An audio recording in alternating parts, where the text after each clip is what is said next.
All right, everybody. We are back again for another episode of the Coach's Compass. Now, yes, it's season 6. Still don't know what episode it is. Just continue to record, continue to bring on cool guests from all across the world. Remember, hit that like, subscribe, comment button down below so you continue to have this thing grow, continue to bring on cool guests from all over the world. I've got another special guest with me here today. I've got Coach Anthony working with TCU Human Performance, working with baseball and women's tennis, also the host of AAA Podcast. Coach, thank you, and welcome to the Coach's Compass. Yeah, thanks for having me on. It's cool to be on the other side.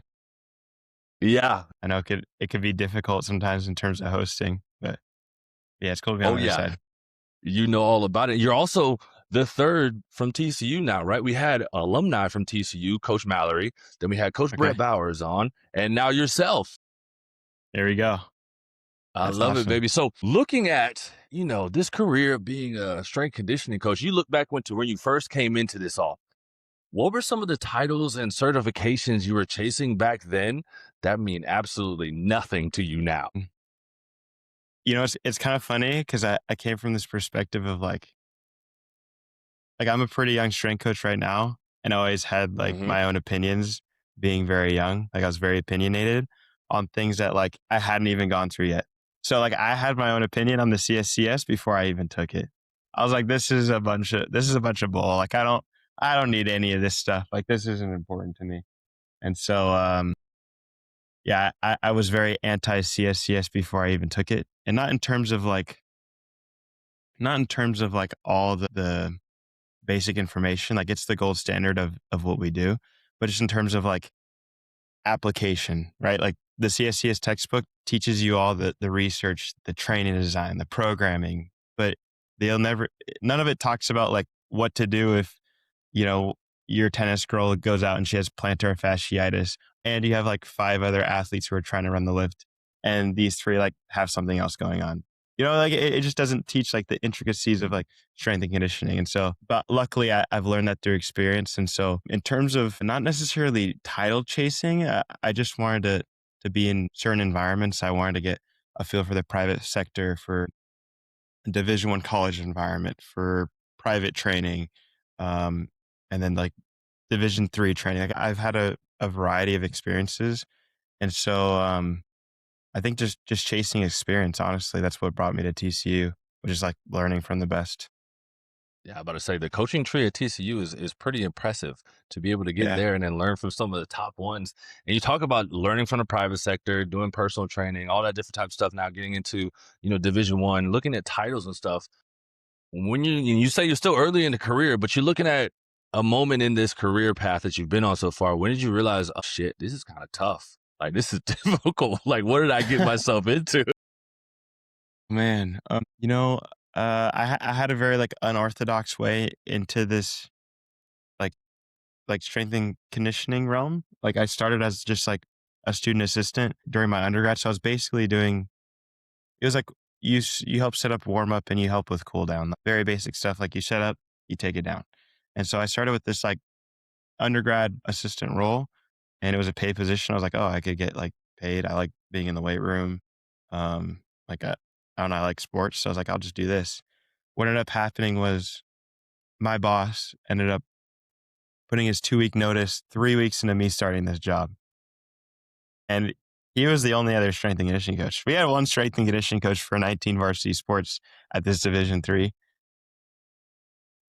So university didn't end up hiring a part-time person. And I just got thrown into like the interim head strength coach role as an undergrad, as like a sophomore or junior in college. And I was like, all right, here we go. I was like, I guess I'm doing it. And so I'd say once I started like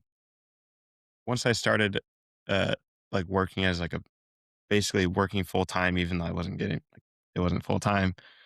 But I knew what once I started doing that, I was like, oh, like this is much deeper than just like the X's and O's of training. Like we're training humans, and it probably started to hit me once I started like programming for those teams, because I think one thing that all strength coaches talk about is like this imposter syndrome feeling, or like you feel like you're not good enough and you're constantly chasing over something.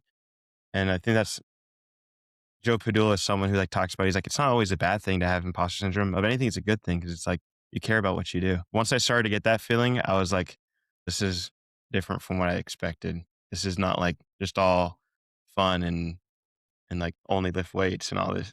Yeah, show up and just get rah rah. Like, hey, you guys are gonna lift heavy. We're gonna run fast. We're good.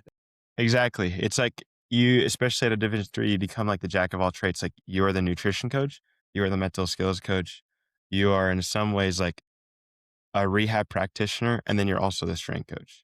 Like you have to be like you have to wear all these different hats. And then I started to notice that like I'm not just the strength coach. Like I have to like be good at these other things too to help people succeed in what is to be like sport performance. Like it's not just all about the weight room. You forgot about being the therapist too, right? Like you got to Yeah, hear about all the stuff that they go through in life while you're in there as well. exactly. And like sometimes that ends up being more valuable than, just the training session itself. I think that's something that I've learned very quickly. But it was that moment where it's like, oh, like I'm like taking in all of these different things, not just, I mean, hey, that's five tricky. sets of five.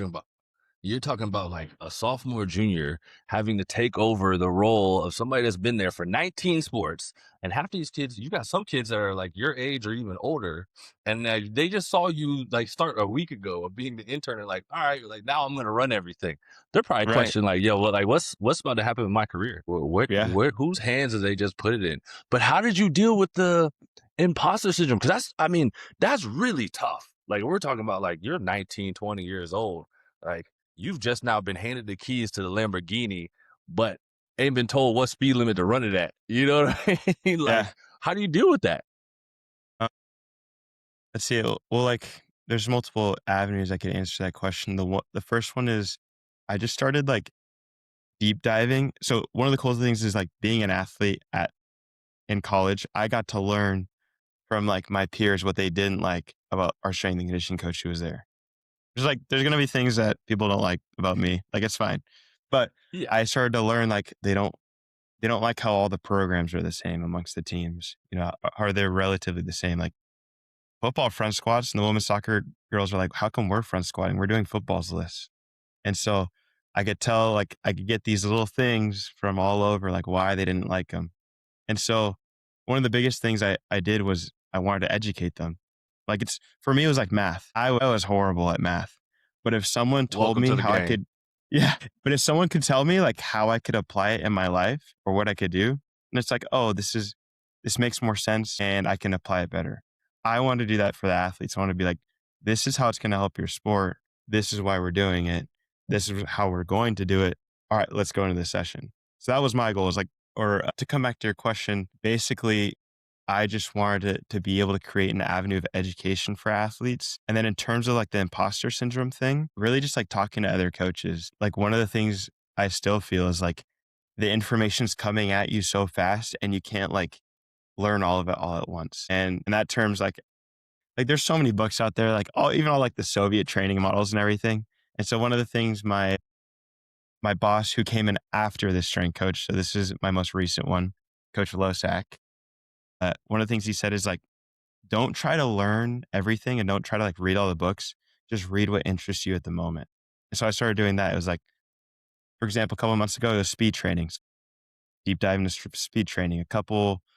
Say a year ago, it was a lot of force plate metrics. So I dove into force plate metrics. It's not necessarily like, and there's like, there's like strength and conditioning Bibles. Like you got to read Right. these books.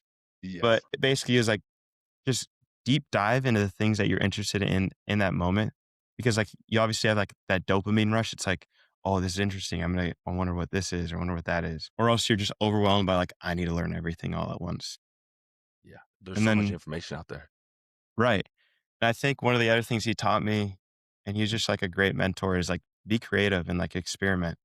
And that's a lot of what I do now. It's like, yeah, there's a lot of research and things that have backed up the way, like why we do things. But at the same time, it's like you can create stuff on your own.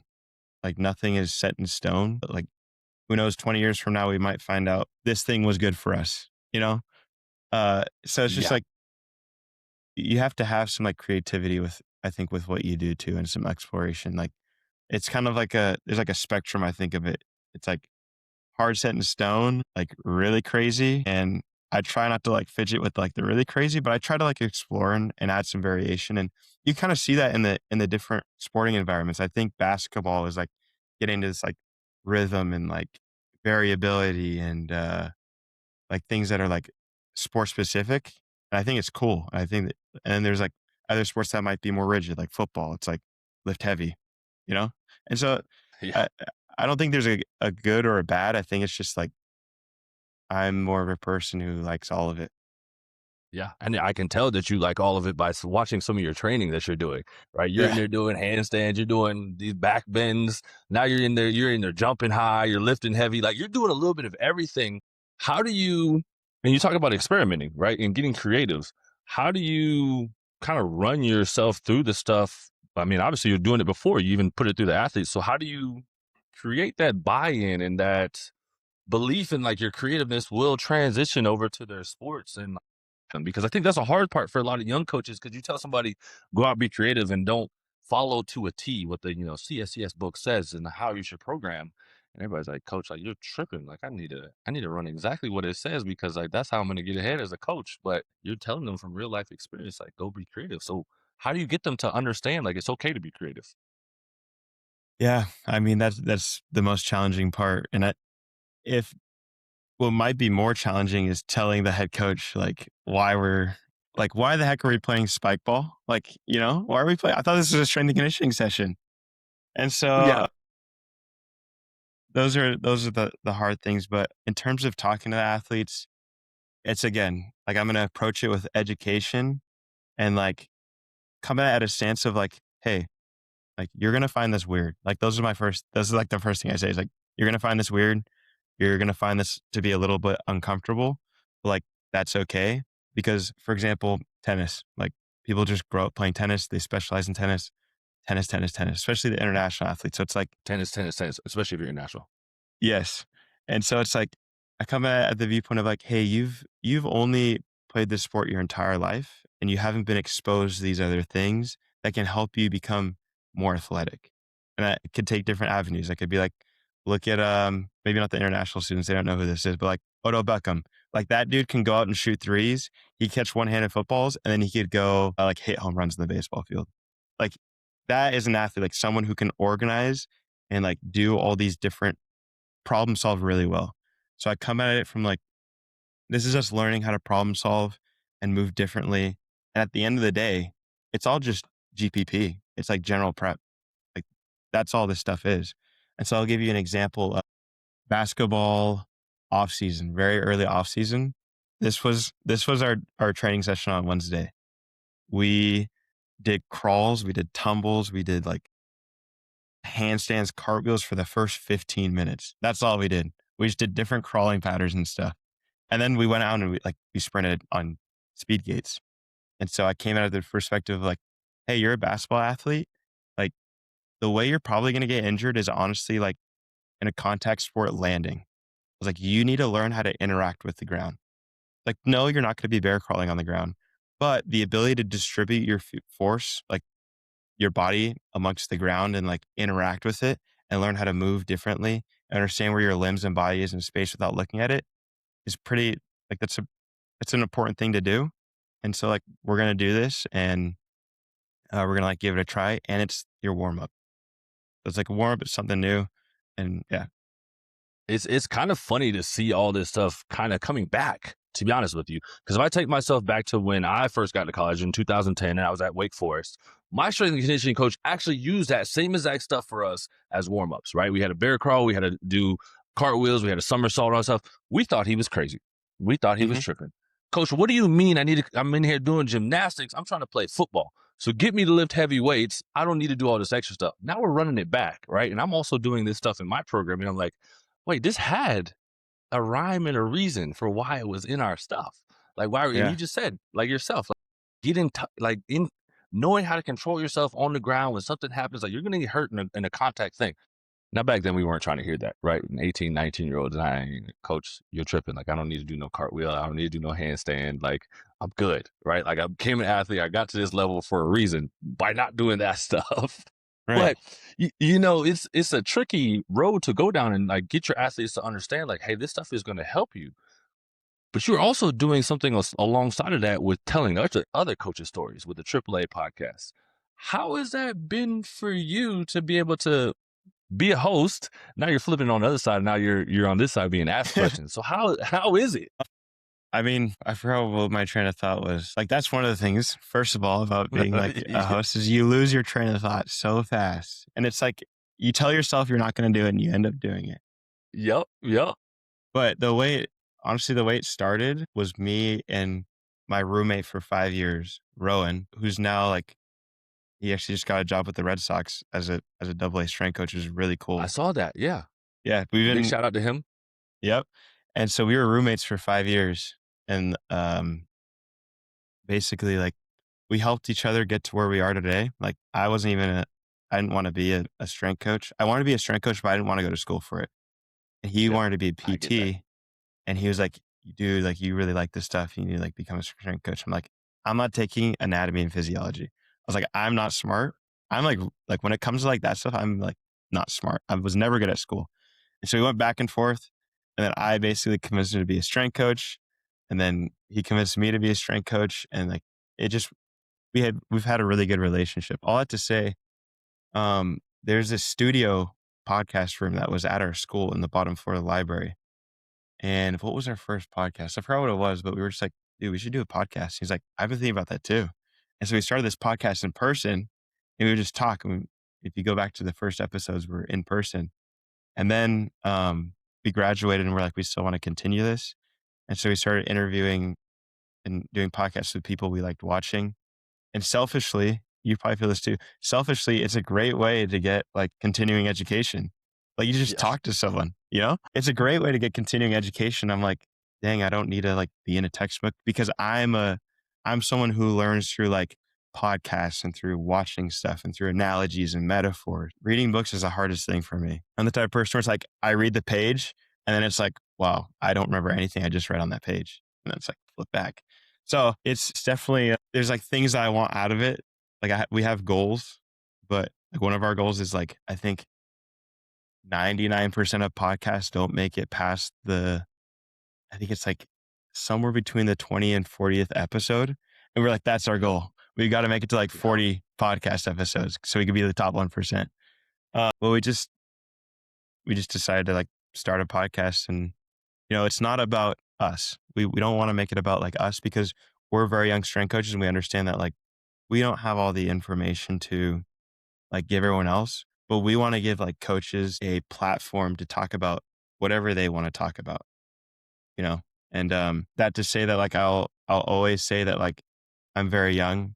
Like I'm opinionated and I have my own opinions. It doesn't mean it's set in stone, but like I think everyone should have a platform to voice their opinions, like, just based off their personal experience. And everyone is a coach for a different reason. Like everyone had different experiences.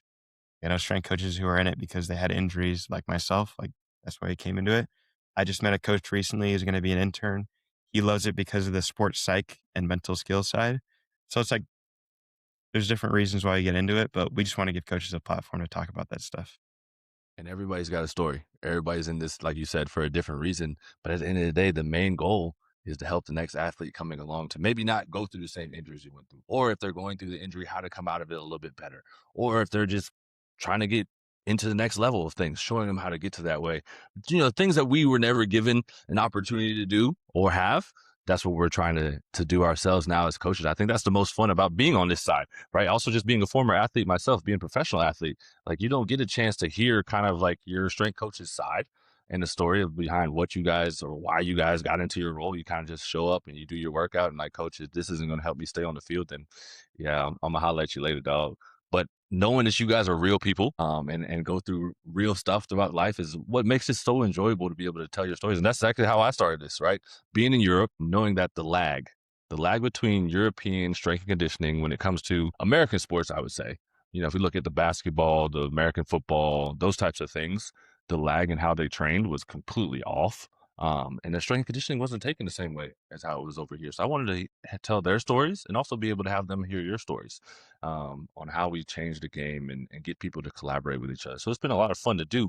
But if you even fast forward 10 to 15 years from now, because you say you're young, right? So 10 to 15 years from now, it probably takes you in your 30s, which I'm already at. Yeah.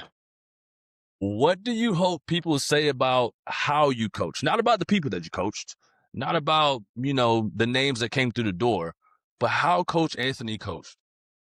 Man, that's a good question. My philosophy is like teaching habits for life and for being a human through like the vessel of strength and conditioning. If that makes sense. So it's like I want to teach habits in the weight room that are going to carry you on for the rest of your life, not just like in sports. Because whether it be nutrition, hydration, sleep, mental skills, having standards and expectations, accountability, like team culture, all those things. Like team culture isn't just being on a sports team. Like at some point, you're going to have a family and that's your team. And so all these things I want to teach people in the weight room so that they can carry it on for the rest of their life. Cause like you're only going to be an athlete for a couple of years, hopefully at minimum. Short period of time. Yeah. It goes So fast. exactly. I just want those things to transfer over. I think the way people describe me is like, I'm just like, I'm just myself. Like I'm just crazy. Like I scream, I grunt, I yell. Like I sing, I dance in the weight room. Like when things like when the time is needed. Right. So Yeah, it's yeah. like if things aren't going right and like people are like failing on stuff, I'm not going to be like, yeah. But like when things are going right and like we hit our standards and expectations, like for example, like for tennis, like when things are going well, like we have fun, like we dance and like we sing and we move around. And like old school coaches might find that silly, but like one of the things my old boss taught me is like the weight room might be like the one and only place where like someone gets called by their first name, where like someone gets to like be themselves, where failure isn't a bad thing. And so I try to make that apparent. Like I'm never going to get mad at you or upset at you for like, there's no failure in the weight room. You know, it's just like, there's no coach that's going to like bench you if you do something wrong. You're not starting in the weight room. And so I want to create this environment where it's like people want to be there and they just want to like hang out and like be yourself. So I love that. yeah. Man, it's always, I want to say thank you, one, because you young coaches are coming in and you're changing it, evolving it how it should be for, the athletes that are coming along, right? Because that's what we've missed. Like we don't always need, like you guys are just creating the way that you need to show up for each and every athlete. Like some athletes are going to need the coach that comes in and cusses them out and tells them, hey, you need to do something better, right? Some athletes are going to need the coach that comes in and is dancing around having a little bit of fun. Some athletes are going to need the coach that comes in and tells them, hey, I love you, and give them a hug. So I want to say, the way you guys are changing it as young coaches, the way you're changing the strength and conditioning field, thank you.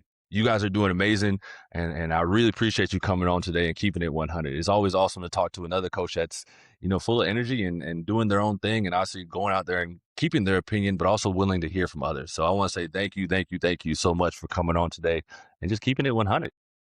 Yeah. Thanks for recognizing that. And I appreciate you having me on. And I'd actually we like to hear your story sometime. So hopefully we could have you on the podcast soon. That'd be awesome. You just let me know and we'll run it. All right. Sounds good. And we're out.